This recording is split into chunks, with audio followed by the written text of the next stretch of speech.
One of the things that I'm curious about, we have the crash site in Antarctica, very massive mothership there. Yes. That we've been studying for how long? 24 years. And we have some kind of connection between that wreckage and the underground civilization that you described in Ecuador. Yeah. Which you said is actually started maybe as a craft, but then it got built out or something? The energy of the craft must have stimulated, must have also organisms on it or bacteria, because it changed inside the cavern into a different atmosphere even. And the creatures that are down there and the plant life and stuff is completely different, than the surface. And they have taken creatures out of there, brought them to the surface, and they instantly died. Can you breathe the air without an apparatus? Yes, it's the cleanest air. I mean, it felt great down there, actually. Now, another thing that has all kinds of light bulbs popping off in my head is that the oldest of the Antarctica wreckage that I've heard about from more than one source is apparently 33 feet tall giants. Yes. Have you heard anything like that? Yes, I've heard about that. Okay, what did you hear specifically? That there was a lot of other sarcophagi and a lot of other extraterrestrials, bodies down there that were over 30 feet tall. One of the amazing things that we found at this other place was a 33-foot being inside a sarcophagi in a state of stasis. Really? So, this is kind of a pre-Adamite type being, we believe. And of course, the pyramids are nearby. The empty block cube rooms are nearby. The white, 5 acres of white powdered gold is nearby. And this is where the steps descend down into the hollowed out meteorite, or whatever you want to call it, the hollowed out earth rock that is suspended around aquifer. Right.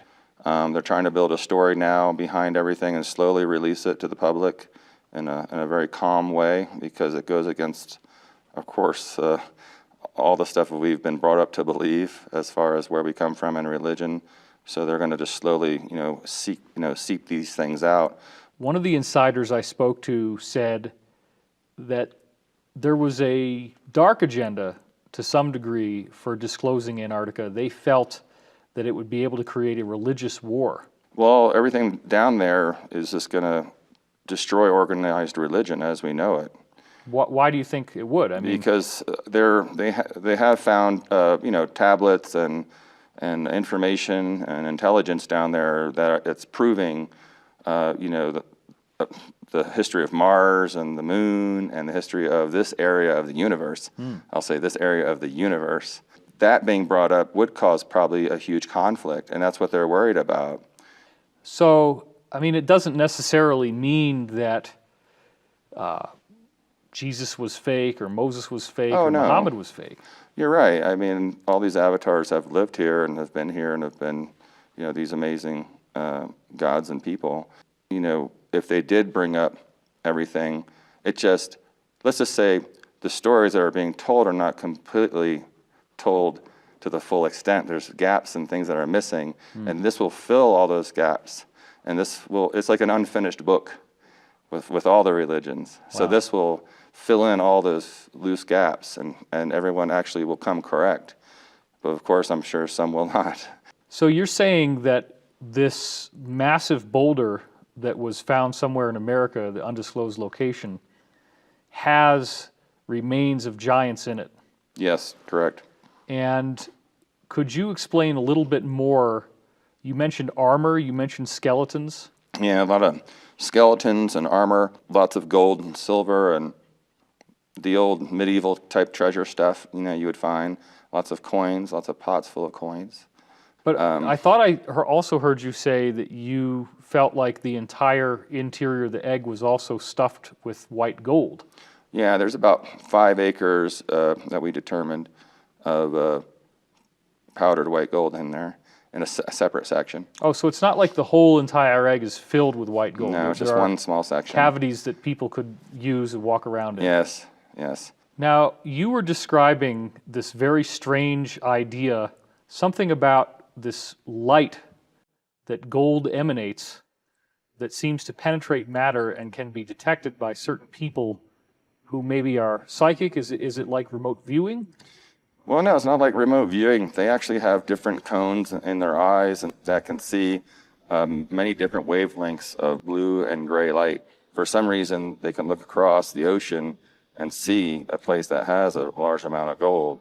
Unlike, how our treasure hunters today, we don't have that capability. But these treasures that are the most amazing, unfortunately, are on land, below the land, inland. So it's a different type of treasure hunting now. I want to go out on a limb here Yeah. and ask you this. I kind of get the sense what you're saying is that maybe there's a certain strain of extraterrestrial DNA that's seeded into human population, and those people, whether they're aware of it or not, might have a slightly different optical apparatus, slightly different retinal tissue, that if they became aware of what they could do, they could learn that they would see this unusual fluorescence around where gold deposit is. Is that true? It could be not only that, but also that somehow they were downloaded from an extraterrestrial, to increase their vision and have an upgrade. We call them upgrades. What's interesting is inside that cavern is also some other things that we have found that shows the lineage from where everyone came from. But that's the biggest secret that's down there, is the secret to all of us and where we came from, and the lineage of our DNA and what it contains, and also instructions on how to read that DNA, and instructions on how to build stargates and open up portals and things like that. So it's a plethora of not only religious artifacts and extraterrestrial artifacts, but it's also got a lot of amazing tools in there that we could use.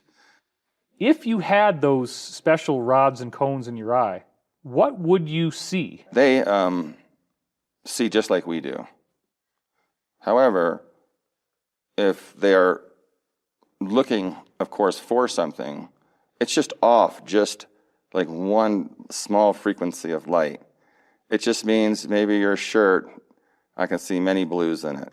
Now, a normal person would just see a blue shirt, but I would see maybe a couple strands of, cotton there or rayon that was a little different. So are you saying that the number of different unique colors Right. that these people can see is more than average? Yes, absolutely. By how much? Well, I know they can see up to 10 different wavelengths of just one color, and I've heard of 20. Wow. So that's a lot.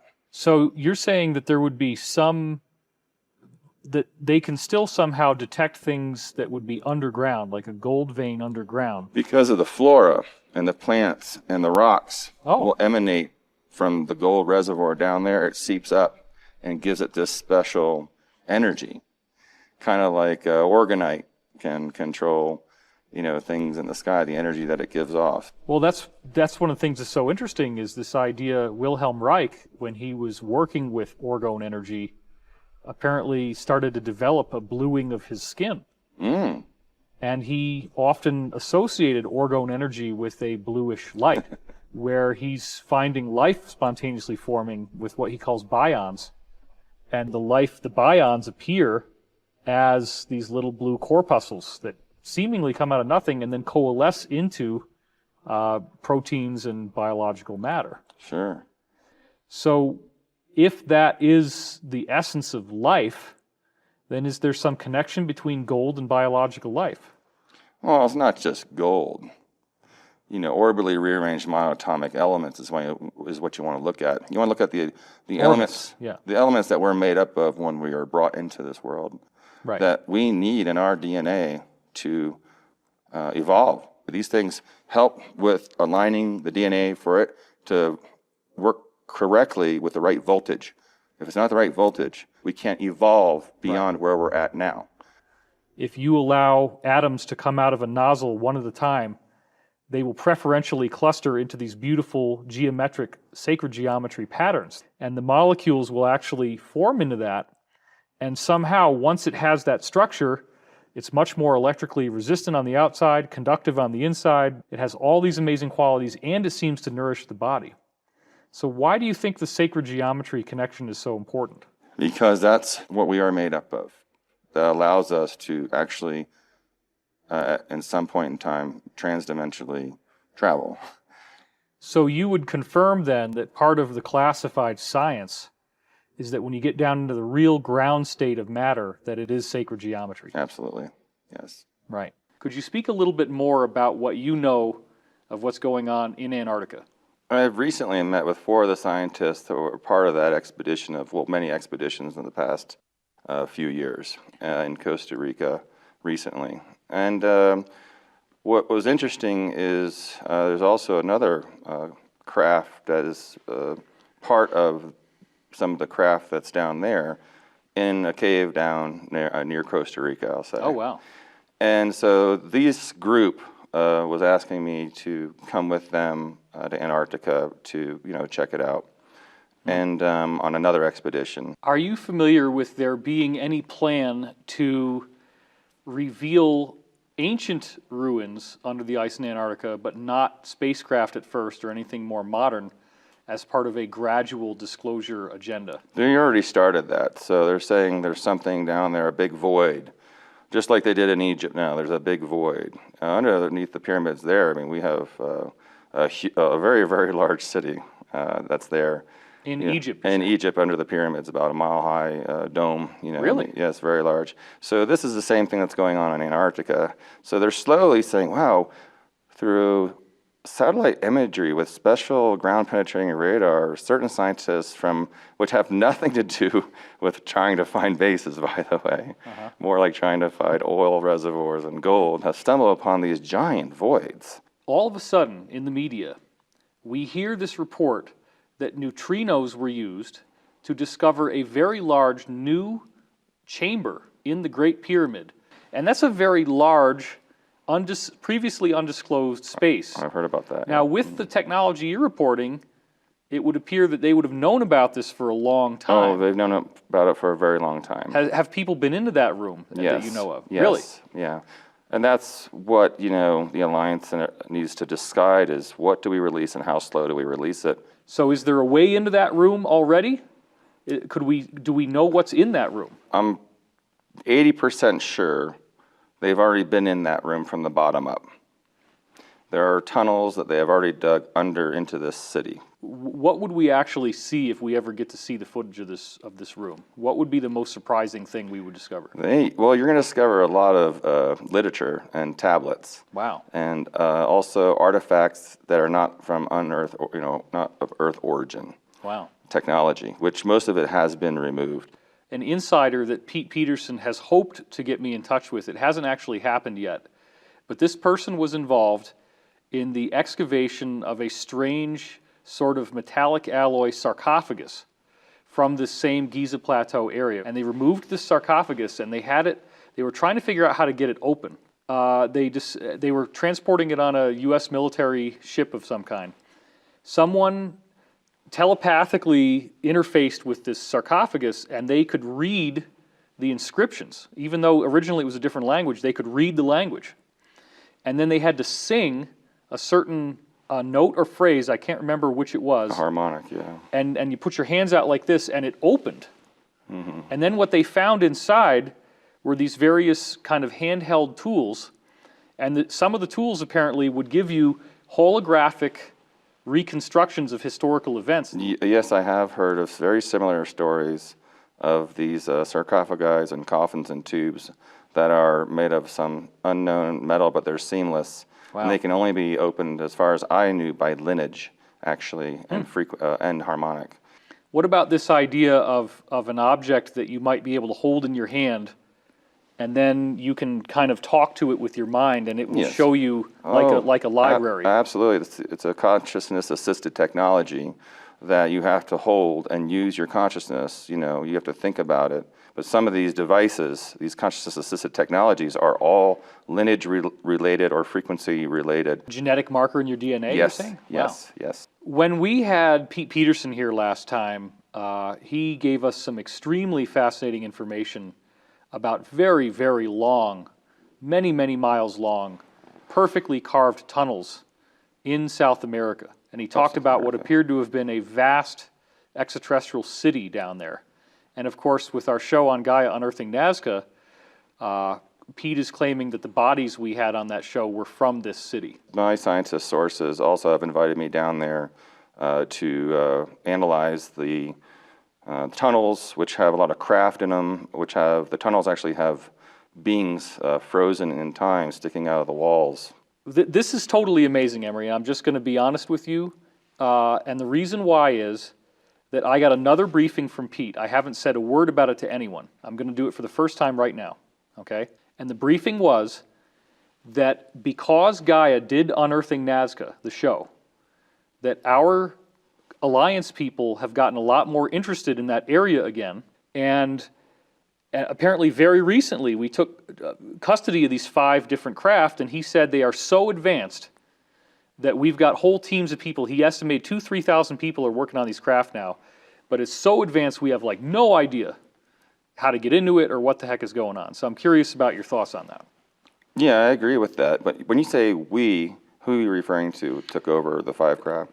I guess it would be The Alliance or? DIA, Military Industrial Complex, what we would call a MIC, Secret Space Program. Okay, folks. that I can confirm 100%. They are now in control of all the tunnels and all the ships and all the bodies and all the technology, which Really? was recently just happened. Really? Yes, and it's now very difficult to get in there, but I'm still deciding whether to go or not.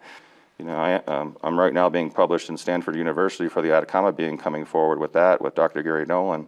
So you'll see that white paper with my name on it, which, you know, kind of gives me some credit about, you know, my background. And you told me before that apparently the Atacama humanoid that you had in Sirius is not the only one. Could you tell us a little more about that? Yeah, I can. There is another being down in that location that has been discovered that is very similar to this being. And we are now trying to work something out so we could get this being. If we can get this being, we can get the DNA from both beings and see if they match and see if it is a new subspecies or not. But the data that we're printing right now at Stanford, is, I'm not going to spill it because I can't talk about it, is going to talk about that exact thing. So you guys are going to have to wait for that white paper to come out in a couple of weeks, and then we'll go from there. As you know, as I went over to Barcelona with Greer and Dr. Bravo to obtain, the first one and bring back that DNA to Stanford for Dr. Gary Nolan to test, one of the world's leading geneticists. So, there's a lot to do because you have to have, I think, in the future, multiple testing sites and more larger teams involved in organizations. It should be a conjoint, collective thing. It's harder to manipulate things when there's multiple people involved instead of one overseer. One of the things that you carry with you is something that hardly anyone has ever seen. You seem to always have it with you. The only other time this was ever shown was on stage at Contact in the Desert. You handed it to me when I was doing a panel. It was a sensation for the audience. All right. Yeah. So this, after the team and I went over there to Barcelona, this is the Ata being from the Atacama Desert. And what we did was we wanted to make sure that we, have the DNA, but let's run every possible test. Let's get CAT scans, MRIs, X-rays to look at this, because the private organization that has it, who's been very generous and needs lots of help, would like to do more testing and do more things. And I was able, by working in some other secret projects at the time, we can 3D render, organs and things. We can also 3D render pretty much any CAT scan into any material. CAT scan your brain, and I can enter it into the computer, and I can print your brain out in any material that I want. Before I operate on you, I can make sure where all your blood vessels are, and I can actually do. So I thought, hey, why don't I take a CAT scan of, this being and put it into the computer and make an exact replica, duplicate, cell by cell into this just polycarbonate I used. We printed it, and this is what came out, this polycarbonate exact being. And something that you could see the volume of of course, the skull was the most amazing thing. 3 times the size of our skull.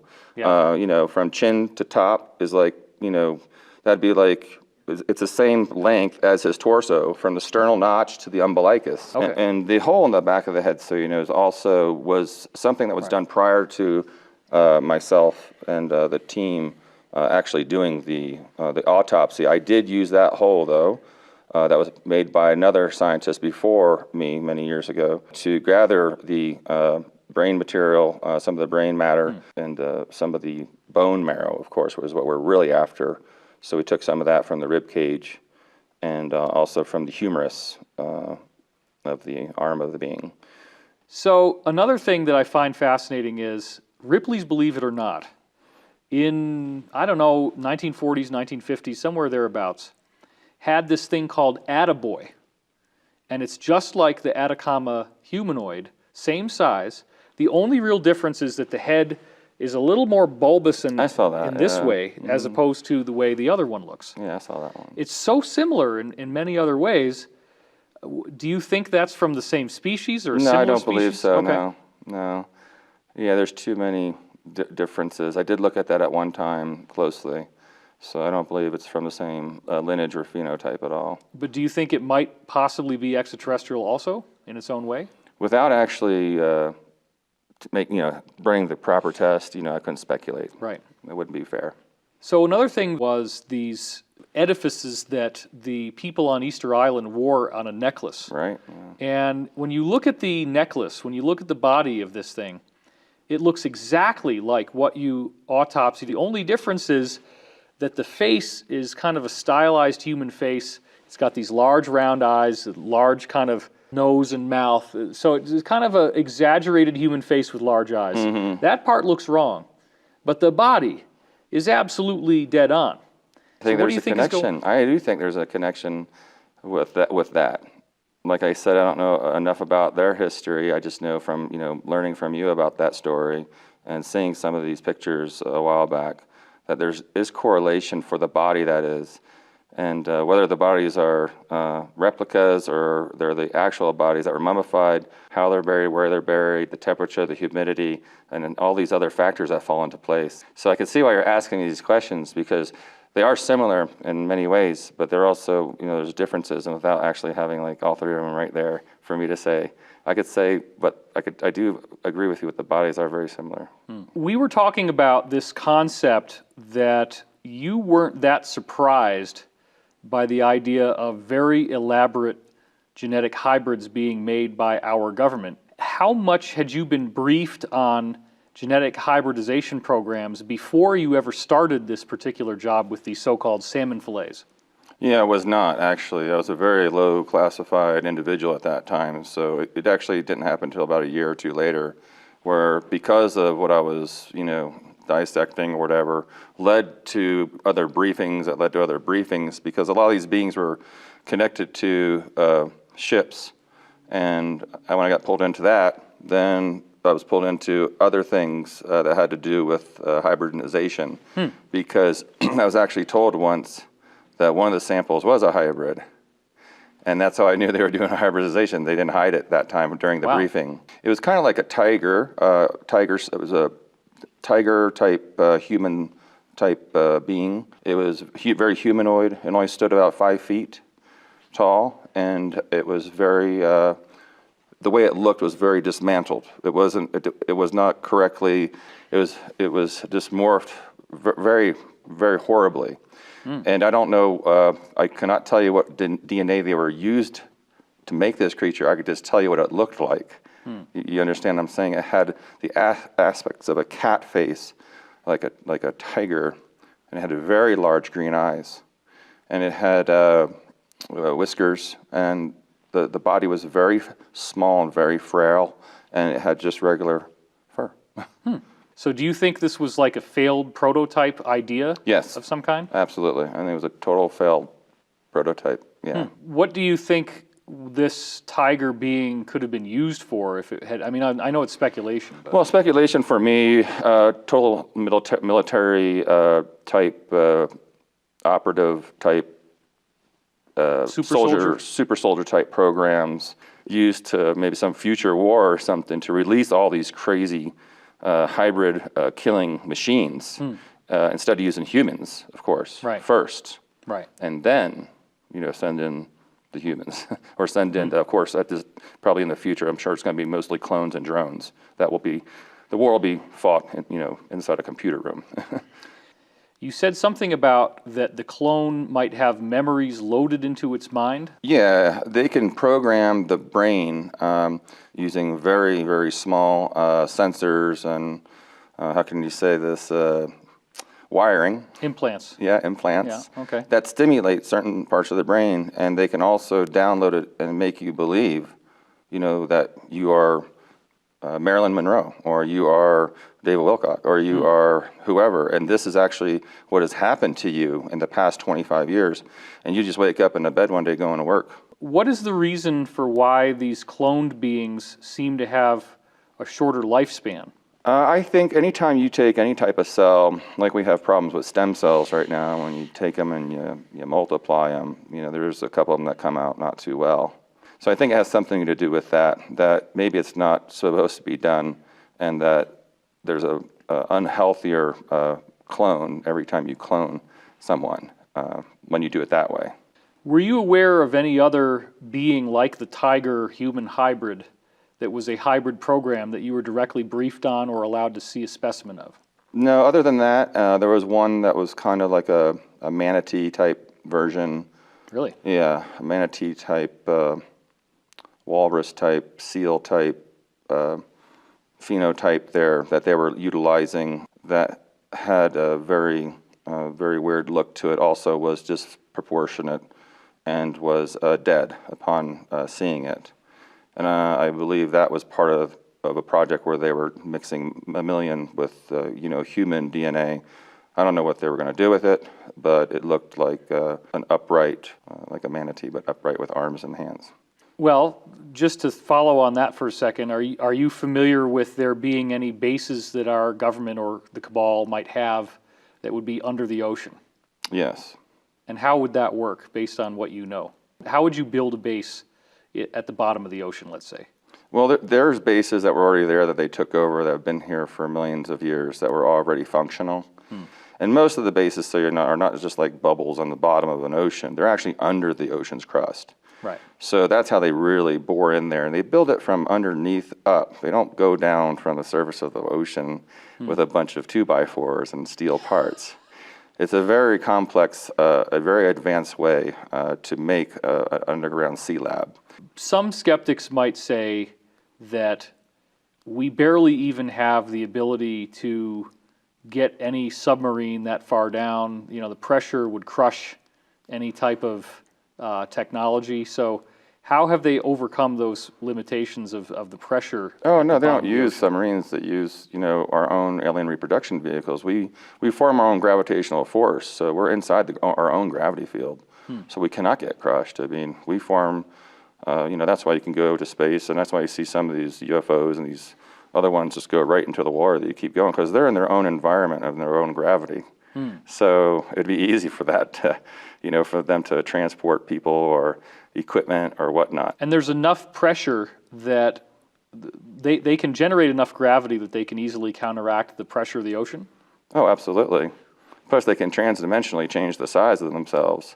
How would that work? Well, they kind of like dematerialize, but you're still there, but you're just out of this frequency just a hair, so you're not really you don't fall under the laws of the science of this planet. And that is for every other planet. That's why they can go anywhere. They can go right through the Earth. You can fly right in the craft. I'm going towards the tree because that's where I want to go. And as soon as I see the tree, the craft changes interdimensionally. So the structure of it will just go through it or around it. And that's exactly how they do it. Do you think that these manatee people could possibly have been bred to be able to do work in the ocean? No, I think that was just a scientific experiment gone bad. I think they were trying to they were probably looking at other more intelligent mammals, but they were starting with different ones. I don't know why they picked that. I couldn't even tell you. I've been saying what it looked like. I don't know if it was manatee DNA. I'm just hypothesizing because of the way it looked. It does seem interesting to me, Emery, that in the early maritime era, there were sightings of people claiming that they saw human aquatic hybrids of some kind. And that almost universally is written off as if the sailors were just drinking. Yet you've seen line art illustrations of people who drew these things from the craft, and you see, like, for example, a being that has a human face, but it almost has like flippers coming out for arms and kind of Yes. flippers coming out for legs, almost like it's a scaly type of thing as well. There was a race of extraterrestrials that lived in the ocean and have maybe even migrated into inner Earth oceans now. We refer to them as the aquafarians. Really? And they come from another water planet, and they actually are at many different water planets. I'm not sure too much more than that. What exactly does it look like? Could you be a little more specific? Yeah, it looks like you said. It's a human form, and it's a very beautiful face with long hair. They're men and women of these types of beings, and they can walk. Like they're not like the mermaids you see like with these fins, but they do have fins on the outside of the body, kind of like a cuttlefish. You know what a cuttlefish is? Yeah. They have these fins that are on the outside of the body that allow them to propel themselves very, very fast. And they're very strong, and they're very tall. You mentioned that to me in private conversation, Okay. that the locations of where we chose to build military bases might not be totally arbitrary. What are some of the hidden reasons for why certain bases are where they are? Well, not all bases, but a few bases, like I told you earlier, were built on certain grid points on the planet because they were built on top of other ancient bases that were there. And some of those ancient bases already had, working energy devices and alien craft and portals. So they would literally be able to just dig right down into that base and reoccupy it? Well, not reoccupy it, but study it and, reverse engineer it. And of course, if they were building certain portals or certain other devices, they would make sure it was put on that same grid point or try to activate certain portals that are there. So you're saying then that in certain cases, a military base might be built over a wrecked extraterrestrial vehicle that's underground somewhere? Absolutely, or a base that was already been there from ancient times or from extraterrestrials that abandoned it.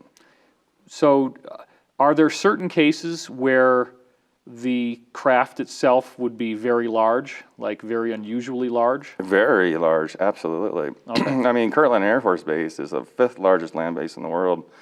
And you have to look at a lot of different parameters when you're trying to associate and balance all the different bases. And if you're really into this kind of thing, there's craft that are very, very, very, very large that's stuck in the crust of our Earth. Some of the structures underneath the ground could be just as big, 10 times larger than the Giza pyramids. But are pyramids in some cases? Right, yep, Wow. in that kind of shape.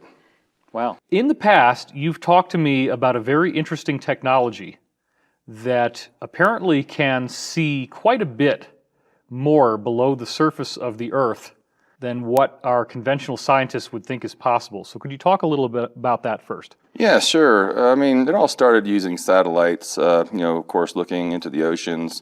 Of course, the astronauts also, while orbiting, would look into the ocean and see these, crashed old wreckages and ships that they knew, of course, had a lot of gold in them. So this is not something that conventional people have access to. This No. is an insider thing. It's insider thing. Right. This type of device has been used by the military and for the DoD. I can't say who has this but it is privately owned. When we were hired, my team, to go out to look for in an undisclosed location in the United States of America, to go remote view an area that has been known, been getting these hits of a possible gold reservoir, and they were looking for a special treasure, I'll say. And I can get into that later. They hired a couple colleagues of mine and myself to go out there and to first lay the flags on the mountain where we thought it was. I actually got to talk to your team. Right. So this was not just something that I'm hearing from you now. That's true. And it was something we were very involved in for a while. Yes, you were. Yes, absolutely. And so what had happened is we went out there we laid down the flags. They ran this special radar, over it, and we were 99.9% effective. So we In what? In finding out where the gold was at. So But the really cool part of the story. the really cool part of the story is a scientist called me in that developed this system, an amazing person, and my team and sat us down, a few of us, and said, showed us this giant void underneath the earth where, way deep below the gold. And we were like, well, what's this giant hollow space here? And what is that giant pyramid? And he said, how'd you know about that? Did you go through my files? I said, no, but we saw it when we remote viewed it. And I said, well, why didn't you write that in your report? He says, because it came back unknown, elements.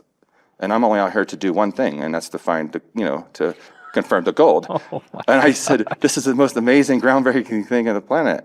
And he's like, yeah, well, with my device, I can see all the way through the earth and see everything in the earth. So just think, what I've already seen, and, what am I going to do with this information? So we found not only that, but we also found a lot of other interesting things. And the pyramids there were like 10 times the size of Giza. wow. So it was a very big void, here in North America. So there are civilizations, I can confirm, that have their own atmosphere, their own luminescence, their own life, and their own water supply that are deep within the earth. And one of the elements that we discovered, that why we were called in, and some of the things they found down there, was, a huge reservoir of pure white gold.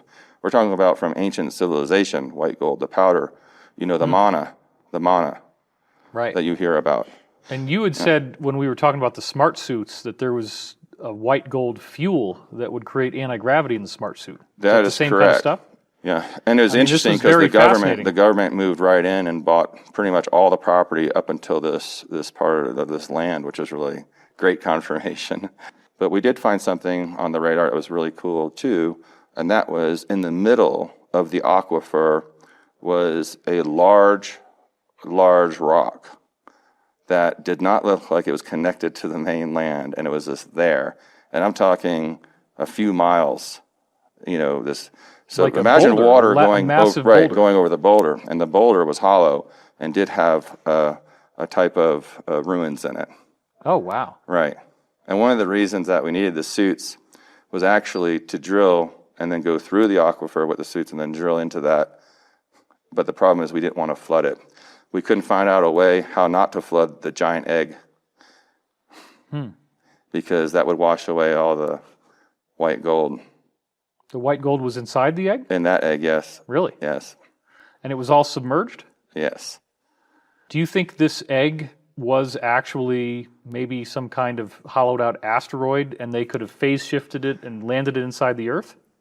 I think that at one time it was an asteroid and that somehow it was formed to the Earth, probably through molten lava or something, and over millions of, just over years, the water somehow broke it off from the Earth, and now it's just kind of in this area, surrounded by 3 feet of water.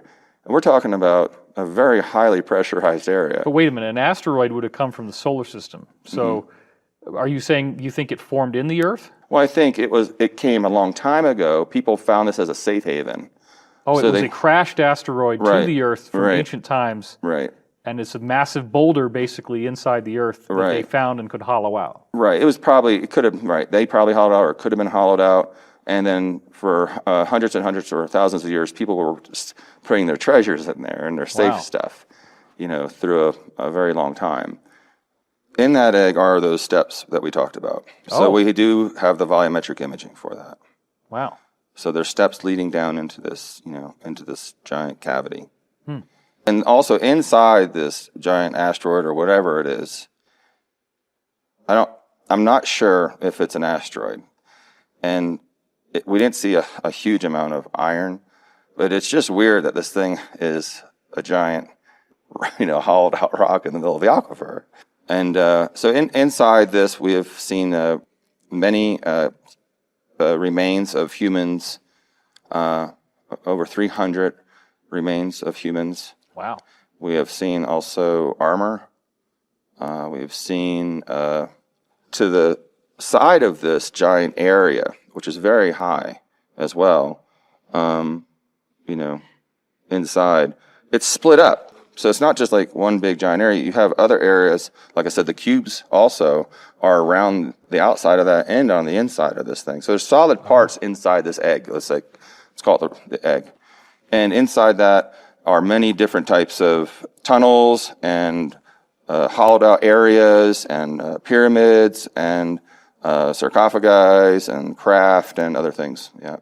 So, we have a good feeling that this is where, possibly the Ark of the Covenant and the Holy Grail and 1,700 tablets, stone tablets are there. So you think it's possible that the Knight Templar people might have known about this, perhaps through who knows what, ancient texts or surviving extraterrestrials they were in contact with?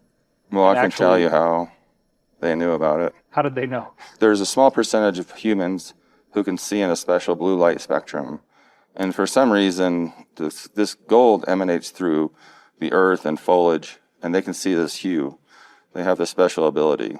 And people like this are used to find huge gold reservoirs. They have, through satellites, found a ping in this particular area of North America. The Indians and the people over even if you're in Europe, and they could see over the horizon this blue exact hue. So they would sail all the way to this place, find the gold. So they kept going, and finally they landed in Corpus Christi, one of the ships from the Knights Templar. And we believe that they trekked in somewhere up into North America, which I can't disclose, and then buried it in this area that already had the world's largest gold reservoir. Oh, wow. Because they thought this would be the safest place. Several insiders have talked about the Sahara Desert, the northern third of Africa. And it's all a big desert now, but they have all said that if you go anywhere between 40 to 400 feet down in that sand, that it is just amazing. And it's everywhere. Massive ruins of a civilization. Mm-hmm. Have you heard about this? I have heard about this. Okay. What do you know about it? All I know is they did that with ground-penetrating radar from a satellite. It was very simple because it wasn't deep. And things that are not too deep, they can actually see through, a certain amount, especially sand. But not. It's harder with bedrock. And there are some anomalies right there that have exactly what you just said. How prevalent do you think these voids of cubicle rooms are? Like, you only looked at one place. Do you think that most of the places we look, we might find that kind of stuff? I think this is a significant area. And just so you know, it is hundreds and hundreds of square miles of area that we have, checked out. Okay. And there was significant enough data there to prove that there was a civilization there, and it is connected to other civilizations and other tunnels, and that the major aquifers underground are all connected, which is very scary. All right, well, there's so many questions here, so we'll have to pick this up again next time. Thank you, Emery, and thank you for watching. I'm David Wilcock. This is Cosmic Disclosure with our special guest, Emery Smith.